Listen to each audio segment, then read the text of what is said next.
Casey 101, I'm Adam. We're here talking to Zara Larsson. What is going on? Hey, what's up? How are you? We were just talking off the air about how you come from Sweden, and there's a ton of snow on the ground all over the place, and nobody here in Connecticut has school today, even though there's so like half an inch of snow on the ground, and nobody has school. In Sweden, I mean, how much do you have to get for them to cancel school? They never cancel school. Never. So even if you get like 3 feet of snow, they don't even I never cancel. heard of it. That's crazy to me. So even when you get a lot, I think it's crazy that they close the schools. Well, I agree with you 100%. I mean, you know, I'm only 26, and like 10 years ago, I went to school, and if we got 3 inches, we didn't get the day off or anything like that. I'm a little bit jealous. All right. So you won Talang. Is that how you pronounce it? Talang? What? Oh, you mean the show? Yeah, the show. Is that all right? So you won Talang, the Swedish version of America's Got Talent, when you were only 11. Now, here in America, all of the contestants are usually a lot older that end up winning the show. What was it like for you to win the show when you were 11? I mean, I don't really know, to be honest. I was so small. It's hard for me now to actually think about it. You don't remember? No, to think about it and be like, "Whoa, I actually won the whole thing." But I just did it as a fun thing because my friend, she came second place the year before, so I was like, "Oh, it looks so fun! I really want to try it." So I just did it for fun, and then I just won the whole thing. And now you're here in America all these years later. Yep. So in America, I mean, I don't know how it is over there, but we have a lot of mean and critical judges on, America's Got Talent, American Idol, whatever, X Factor. Is it like that in Sweden? Absolutely.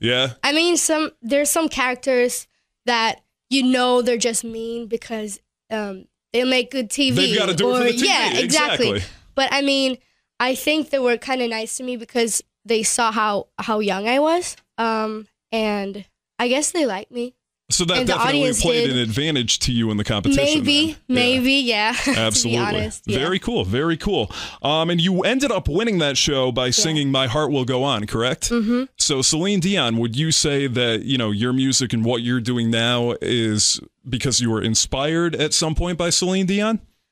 I wouldn't say Celine Dion. At that time, I loved Whitney Houston, and 2 of her songs I did as the audition and this on the second show before the finale.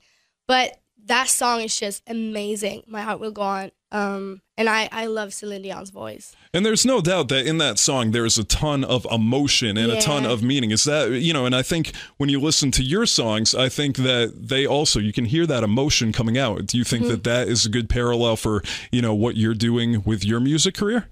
I mean, definitely. It's all about emotions and to give the listeners or the audience something to feel.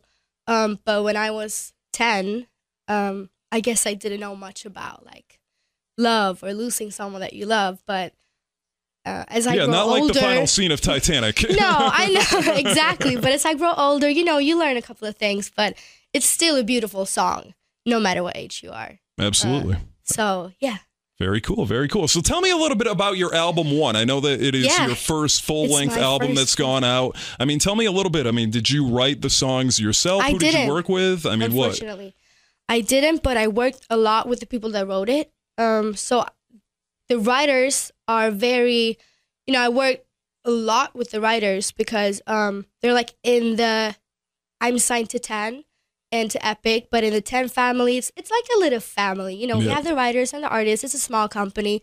So they kind of know me very well.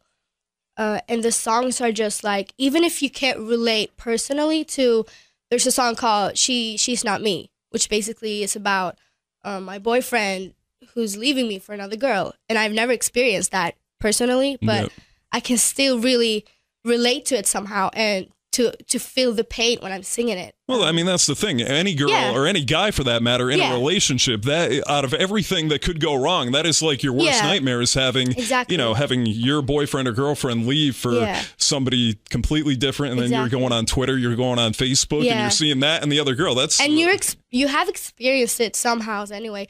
I mean, your friends might go through it, and you see that, or some other that you go through it, but maybe not Directly, exactly. Makes sense.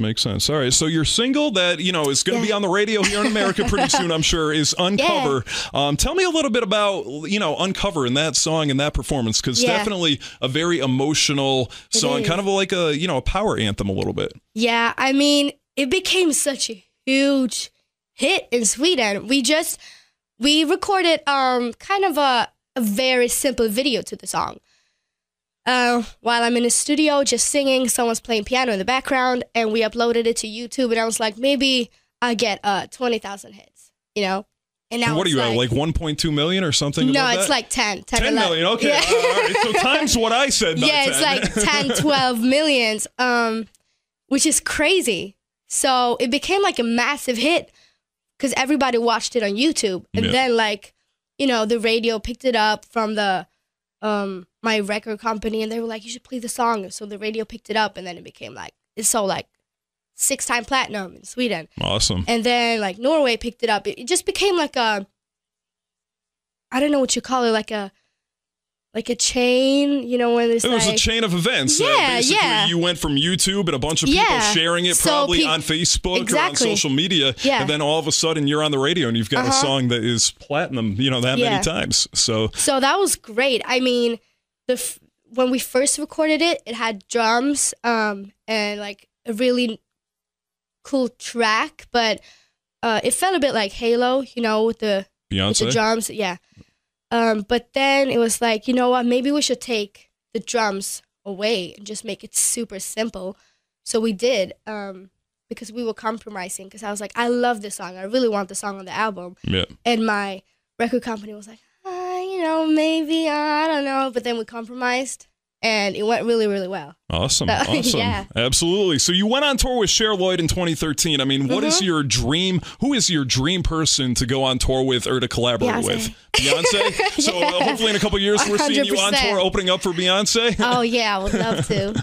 All right. So you caused a little bit of controversy. And I'm not going to lie. I couldn't wait to ask you this. You caused a little bit of controversy last week on Instagram by taking a condom. Yes. I mean, I can't even put that any other way. And rolling it up your leg. Yes. And basically telling all men out there that, hey, you can never be too big to wear this. Exactly. So tell me a little bit. I mean, what prompted you to do that? I don't know. I was just home alone, and I was really bored. And I saw this bag of condoms in my sister's drawer. Okay, so we know what she's doing. No, I mean, I know that she's not having sex, but I mean, I know that. But she have a boyfriend, and finally, I mean, in Sweden we're very liberal. Yeah. We talk about it. And there's nothing. I remember one thing about Sweden. I remember, and this is going to be kind of weird, but I remember in a history book, a world history book, in I don't know, 7th or 8th grade, there was a girl with her shirt off. Really? In a sauna or something, and that was from Sweden. And I was like, really? And I'm sitting there in school with a history book, and it was the weirdest thing to me at the time. I'm like, they do that over there? Like, what? So yeah, you're right. Yeah, it's not it's a different culture. I mean, so we still talk about it because it's gonna happen, even if it's at home, safely, or in a car, teenagers are teenagers, to be honest. Yeah. So we have everyone's having kind of an open relationship. So she have a boyfriend, and I just saw this bag, and I was like, I want to try it. Because I've seen someone doing it on Tumblr, putting condoms on their heads and stuff like that. So I just rolled it up on the foot, and I just thought, wow, this is really stretchy. You can really stretch this thing. So it went up all the way to my knee, and then I thought that, oh my gosh, all the boys start talking about, oh, can't wear a condom. You are lying. Because, I mean, that's the one thing I thought about. See, I'll tell you what I did in high school. Yeah. We used to put water in them and see what we could, how much water we could fit in before they blew up all over the place. Probably a lot. But never on my leg or anything like that. No, but people even ask me, is it really true the guys tell others that, oh, you know what, I can't wear a condom? And I've heard that so many times. It's actually true. People do that. And it's so embarrassing because obviously it's not true.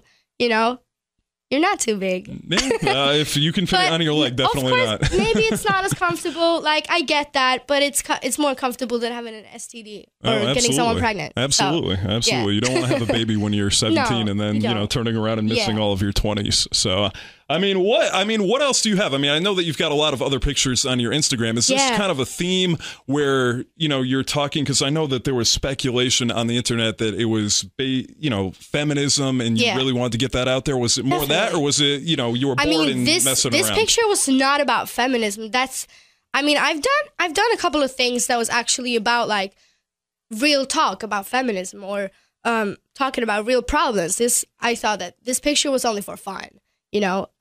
But definitely, of course, I'm a feminist. But this picture was only like, I thought it was super fun. And then people were like calling me a genius, which I don't think I'm a genius for that picture, but it was really great fun, Well, I'm not going to lie. When I saw it, like I was going through your Instagram last night, and that was before I even read any of the articles. I'm like, whoa, what is that? Like, I'm just trying to, go out and find some stuff. And I'm like, whoa, wow, okay. And I laughed out loud and I showed my sister, and she's like, wow, that's really funny. Yeah. So it was good. Awesome. It's funny, Awesome. Well, Zara Larsson, thank you for coming by and spending a little bit of time with us today. Definitely a great interview. Thank you for coming. Awesome. Thank you so much.